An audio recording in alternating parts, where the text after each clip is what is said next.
सबसे पहले बात की जाएगी पंचायत चुनाव को लेकर, जिसकी की तैयारियां जो है वो अब तेज हो गई हैं। हालांकि आधिकारिक तौर पर कोई ऐलान नहीं हुआ है, लेकिन इन्हीं पंचायत चुनाव की तैयारियों को लेकर अहम बैठक आज आयोजित की जा रही है। हालांकि 2 दिन पहले ये इंपॉर्टेंट मीटिंग होनी थी, लेकिन किन्हीं कारणों की वजह से इंपॉर्टेंट मीटिंग नहीं हुई। आज ये मीटिंग होगी, जहां पर आपको बता दें कि state election commissioner electoral revision की समीक्षा करेंगे। अर्बन लोकल बॉडीज डिलिमिटेशन पर चर्चाएं देखने को मिलेंगी और ये मीटिंग विकास भवन में होगी। दोपहर को वीडियो कॉन्फ्रेंसिंग के माध्यम से अहम मीटिंग होगी, जिसमें कि तमाम अधिकारी मौजूद दिखेंगे। आपको बता दें कि जम्मू कश्मीर में पंचायत चुनाव की तैयारियों को लेकर आज जम्मू में एक अहम बैठक आयोजित की जाएगी और ये बैठक Jammu Kashmir state election commission के स्टेट इलेक्शन कमिश्नर की अध्यक्षता में होगी। बैठक में पंचायत चुनाव से जुड़ी इलेक्टोरल रिवीजन प्रक्रिया और अर्बन लोकल बॉडीज की डिलिमिटेशन की समीक्षा होगी, जहां अधिकारियों को संबंधित कार्यों की प्रगति रिपोर्ट पेश करने के निर्देश भी दिए गए हैं। ये बैठक विकास भवन जम्मू के अंदर होगी, जहां वीडियो कॉन्फ्रेंसिंग के माध्यम से तमाम अधिकारी जुड़ेंगे, जिसमें कि विभिन्न जिलों के चुनाव अधिकारी भी होंगे। सूत्रों के अनुसार ये भी कहा जा रहा है कि चुनावी तैयारियों को समयबद्ध तरीके से पूरा करने और पारदर्शिता सुनिश्चित करने पर विशेष जोर दिया जाएगा। माना जा रहा है कि इस बैठक के बाद पंचायत चुनाव प्रक्रिया को लेकर आगामी रणनीति को अंतिम रूप दिया जा सकता है। हालांकि अभी सिर्फ मीटिंग्स का दौर है, एक के बाद एक मीटिंग्स लगातार हम पिछले कई महीनों से देख रहे हैं, लेकिन अभी फिलहाल कोई ठोस कदम इस चीज पर नहीं उठाया जा रहा। चाहे हम पंचायती राज की बात करेंगे या फिर हम अर्बन लोकल बॉडीज की बात करें, तो ये चुनाव अभी पेंडिंग है। लोकसभा के चुनाव हो गए 2024 के अंदर, उसके बाद विधानसभा के चुनाव भी जम्मू कश्मीर में सही ढंग से निष्पक्षता के साथ यहाँ पर संपन्न हुए, लेकिन अब लोगों को इंतजार है। यहाँ पर डिसेंट्रलाइजेशन ऑफ पावर्स का जो बात की जाती है, उसको लेकर इंतजार है कि कब अर्बन लोकल बॉडीज के इलेक्शंस होंगे और आखिरकार पंचायती राज चुनाव भी कब होंगे। इसी को लेकर आज एक इम्पॉर्टेंट मीटिंग है और ये मीटिंग जो है वो यहाँ पर विकास भवन में होगी और इस मीटिंग के अंदर चीफ इलेक्शन कमिश्नर और बाकी के जो तमाम अधिकारी हैं वीडियो कॉन्फ्रेंसिंग के माध्यम से जुड़ेंगे और रिपोर्ट्स तैयार की जाएंगी। उनके एरियाज में क्या कुछ शेष है, कितनी सीट्स हैं या फिर और क्या कुछ डिटेल्स हैं, वो यहाँ पर रखी जाएंगी और इसको लेकर एक निष्कर्ष निकाला जाएगा कि आखिरकार कब तक ये चुनाव का ऐलान हो सकता है। लेकिन जहाँ पर एक तरफ पॉलिटिकल पार्टीज को भी इंतजार है, वहीं जो जम्मू कश्मीर के शहरी हैं, जो लोग हैं, चाहे कश्मीर डिवीजन है चाहे जम्मू डिवीजन है, सभी को इंतजार है तो अब अर्बन लोकल बॉडीज के इलेक्शंस का और पंचायती राज के इलेक्शंस का। हमारे साथ senior news editor Vinod Kumar ji join कर चुके हैं। विनोद जी, बहुत बहुत शुक्रिया ज्वाइन करने का। आपसे जानना चाहूँगी आज की मीटिंग कितनी खास रहेगी, कौन कौन इसके अंदर देखने को मिलेगा? हाँ बिल्कुल शिपन, सवाल यह है कि ग्रास रूट लेवल पर डेमोक्रेसी अब नहीं रही है। जो पहले डीडीसी मेंबर थे उनका कार्यकाल भी फरवरी में ख़त्म हो चुका, उससे पहले बीडीसी का ख़त्म हो चुका था, पंचायतें पहले से ही भांग गया, उससे पहले सबसे पहले जो अर्बन लोकल बॉडीज़ के थे वो भी उनका कार्यकाल भी ख़त्म हो चुका है। यानी अब सिर्फ बचे हैं हमारे एमपीज़ और साथ साथ में एमएलए।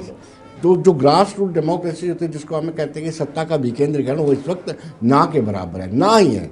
तो मुझे लगता है कि ये इनिशिएटिव लिया गया है। कुछ रोज पहले ही शांतमनु जो फॉर्मर आईएएस ऑफिसर हैं उनको स्टेट इलेक्शन कमीशन बनाया गया है और उनकी पहली मीटिंग जो होगी वो इसको लेकर के होगी कि क्या क्या तैयारियां अभी तक क्या है, जो मतदाता सूचियाँ हैं उनमें किस तरह का संशोधन करने की ज़रूरत है। तो मुझे लगता है कि आज की जो मीटिंग है उस लिहाज से, डेमोक्रेसी के लिहाज से बड़ी इंपॉर्टेंट मीटिंग होगी।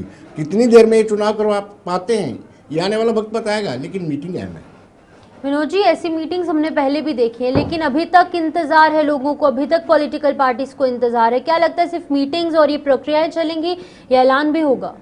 लेकिन लंबे अंतराल के बाद शिपन एक हमारा स्टेट इलेक्शन कमिश्नर को नियुक्त किया गया। इससे पहले BR शर्मा थे और उनका कार्यकाल खत्म होने के बाद कोई भी नियुक्ति नहीं हो पा रही थी। अच्छी बात है नियुक्त हुए हैं और मुझे लगता है कि मीटिंग के साथ साथ कुछ आउटकम्स भी निकलने चाहिए।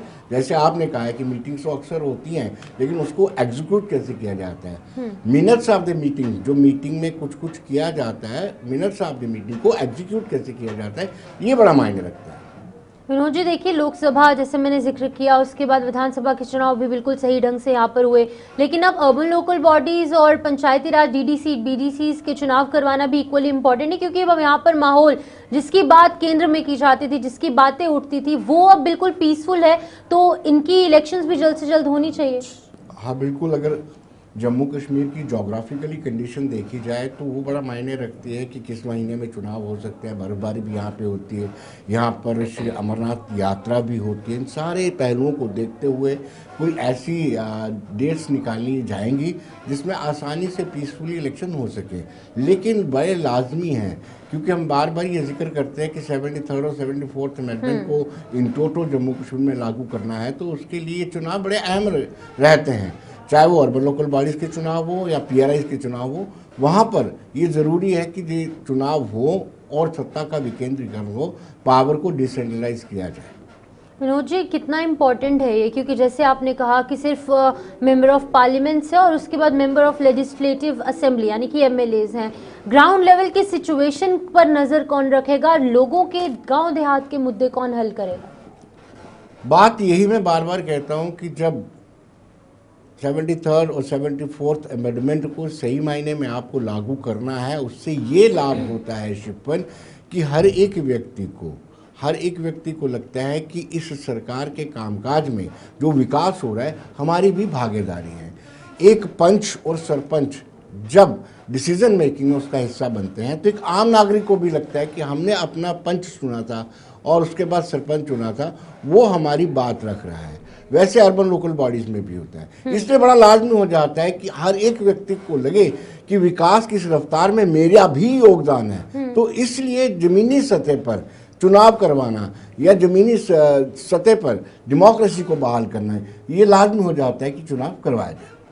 विनोद जी, क्या लगता है कि अब क्योंकि मीटिंग्स का दौर पिछले कई दिनों से देख रहे हैं हम, 2 दिन पहले भी मीटिंग होनी थी लेकिन नहीं हुई, जब आज मीटिंग होगी तो क्या लोगों के दिलों के अंदर एक उम्मीद है कि अब बहुत जल्द लोगों को उनके बीडीसीज डीडीसीज अब लोकल बॉडीज और बाकी के इलेक्शन हो जाएंगी? देखिए, अभी तक तो लोगों को ये पता नहीं रहता है। हालांकि ये मीटिंग वर्चुअल मोड पे होगी, डिप्टी कमिश्नर जुड़ेंगे इनके साथ, वो तो बताएंगे कि किस तरीके से दिक्कतें आ रही हैं, कैसे रेक्टिफाई करना है वोटर लिस्ट्स को।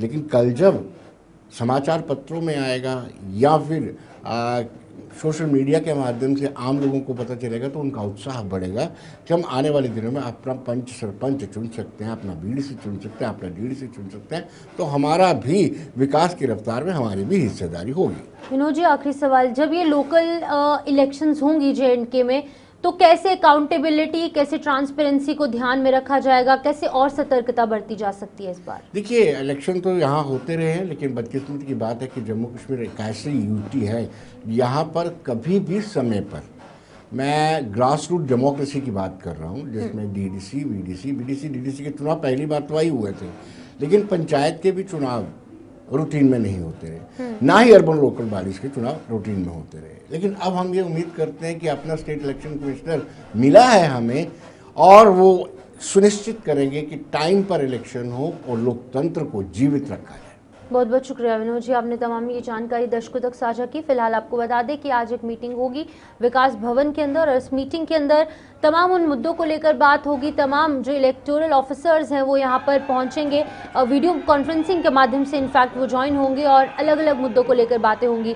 उम्मीद सभी पॉलिटिकल पार्टीज़ को और सभी लोगों को यही है कि जल्द से जल्द जम्मू कश्मीर के अंदर अर्बन लोकल बॉडीज़ की इलेक्शंस हो, डीडीसीज बीडीसीज और जो पंचायती राज सिस्टम है, जो ग्रास रूट लेवल का सिस्टम है, वो एक बार फिर से सही ढंग से चले, क्योंकि जो ज़मीनी मुद्दे हैं लोगों के वो कहीं ना कहीं पेंडिंग रह जाते हैं।